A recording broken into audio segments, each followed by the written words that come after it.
Welcome to my channel accounts finance and Excel. आज हम discuss करेंगे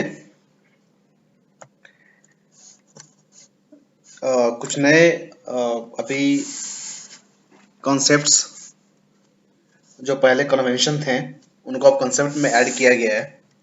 ये कॉन्सेप्ट्स हैं फुल डिस्क्लोजर कॉन्सेप्ट्स और कंसिस्टेंसी कॉन्सेप्ट्स।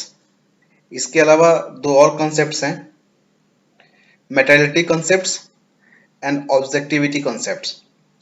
तो अभी हम डिस्कस करेंगे full disclosure concepts and consistency concept. ये कॉन्सेप्ट हमें क्या बताना चाहती है, इसको हम देखते हैं। फुल डिस्क्लोजर कॉन्सेप्ट जो है, ये कॉन्सेप्ट बताती है कि फिनेंशियल स्टेटमेंट जो हम बनाते हैं, एक अकाउंटेंट जो बनाता है किसी भी एंटिटी का, वो फिनेंशियल स्टेटमेंट काफी इंफॉर्मेशन जो यूजफुल होते हैं, जो मटेरियलिटी बेस्ड होते हैं, जिसका चेंजेस जो होता है किसी भी डिसीजन के लिए बहुत इंपॉर्टेंट होता है। इस टाइप की जो इंफॉर्मेशन होती हैं फुट नोट्स में या अलग एनेक्चर होता है उसका, वो डिटेल और डिस्क्लोजर जो होता है वो फिनेंशियल स्टेटमेंट में होना चाहिए। उससे क्या होता है कि जितने भी स्टेक होल्डर्स होते हैं, चाहे वो इन्वेस्टर्स हों, लेंडर्स हों, सप्लायर्स हों और कोई भी अदर पर्सन जो किसी न किसी तरह से फिनेंशियली रिलेटेड है कंपनी से, उनको इसमें ये इंफॉर्मेशन चाहिए होती है। जैसे किसी भी कॉर्पोरेट में दो पार्ट होते हैं। पहला होता है जो फंक्शंस जो होते हैं वहाँ के जो भी अफेयर होते हैं उसको मैनेज करते हैं, और दूसरा होता है जो इंटरप्राइजेस का ऑनर होता है। तो इन दोनों में से दोनों को ही फिनेंशियल स्टेटमेंट में जो डिस्क्लोज्ड इंफॉर्मेशन होता है वो यूजफुल होता है। अब यहाँ पे ये बता रहा है कि फिनेंशियल इंफॉर्मेशन जो होता है वो ऑल इंटरेस्टेड पार्टी को फुल एंड फेयर जो होता है वो डिस्क्लोजर चाहिए होता है, क्योंकि उनको फाइनेंशियल डिसीजन लेने होते हैं। अब इसका प्रिंसिपल क्या है? प्रिंसिपल डिस्क्लोजर का ये है कि जो भी मटेरियल और रिलेवेंट फैक्ट्स हैं concerning to financial performance of that entity, वो कंप्लीटली फुल्ली डिस्क्लोज होना चाहिए, अकम्पनिंग फुट नोट्स। ठीक है, that help them to be informed best decision, यानी कि वो जो भी डिसीजन लेंगे वो कंप्लीटली फैक्ट पे बेस्ड होगा। नेक्स्ट, तो यहां हम देखेंगे कि यूज्ड बाय लॉ कौन सा एक्ट है जो हमें बताती है कि आपको ऐसे ही स्टेटमेंट बनानी है।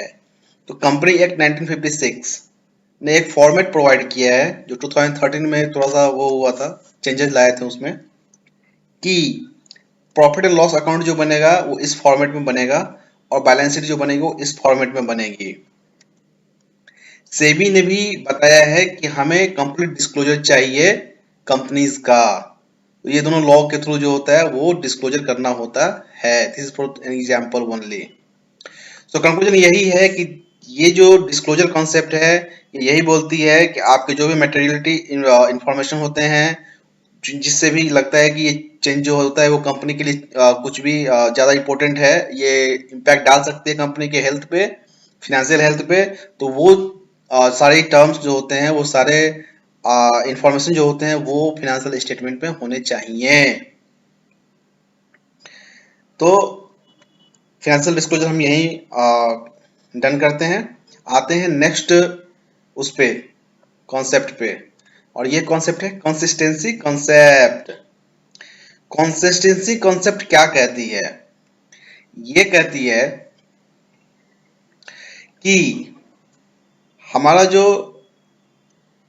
फाइनेंशियल स्टेटमेंट होना चाहिए उसकी पॉलिसीज ओवर द पीरियड या फिर विद इन द एंटिटी वो सेम होनी चाहिए, सो दैट डिसीजन जब हम करें तो वो हम प्रॉपरली कर सकें। जैसे कि जो पॉलिसी हमने इस साल रखी है वही अकाउंटिंग पॉलिसी हम नेक्स्ट ईयर भी रखेंगे, सो दैट अगर मैं ईयर टू ईयर कंपैरिजन करूं तो उसमें कोई भी प्रॉब्लम ना हो। जैसे कि अगर कोई हमने एसेट्स ली है, इस साल हमने उस पर डेप्रिसिएशन के चार्ज लगाए हैं, वो डिफर करेगा अगले साल से, तो प्रॉफिट मैच नहीं करेगी।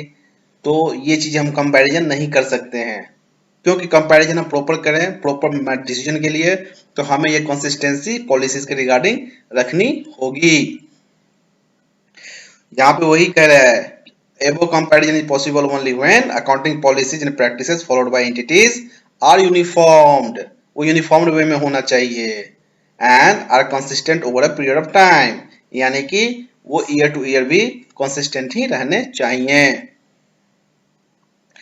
बिटवीन टू इंटरप्राइजेज हम कर सकते हैं कंपैरिजन अगर उसमें फाइनेंशियल पॉलिसीज जो हैं वो सेम है, यूनिफॉर्म्ड हैं, अदरवाइज हम वो कंपैरिजन नहीं कर सकते हैं। तो फाइनली ये हमें यही बताता है कंसिस्टेंसी, कि कंसिस्टेंसी जो होनी चाहिए वो सारी चीजें आपको फॉलो करनी चाहिए, accounting policy same.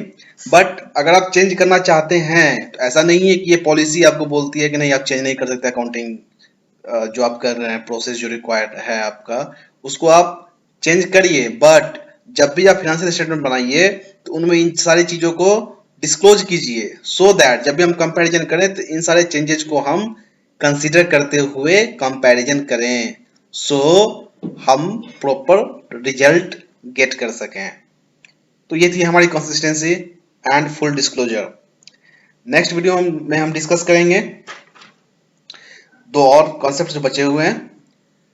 For this time done, so see you later, bye.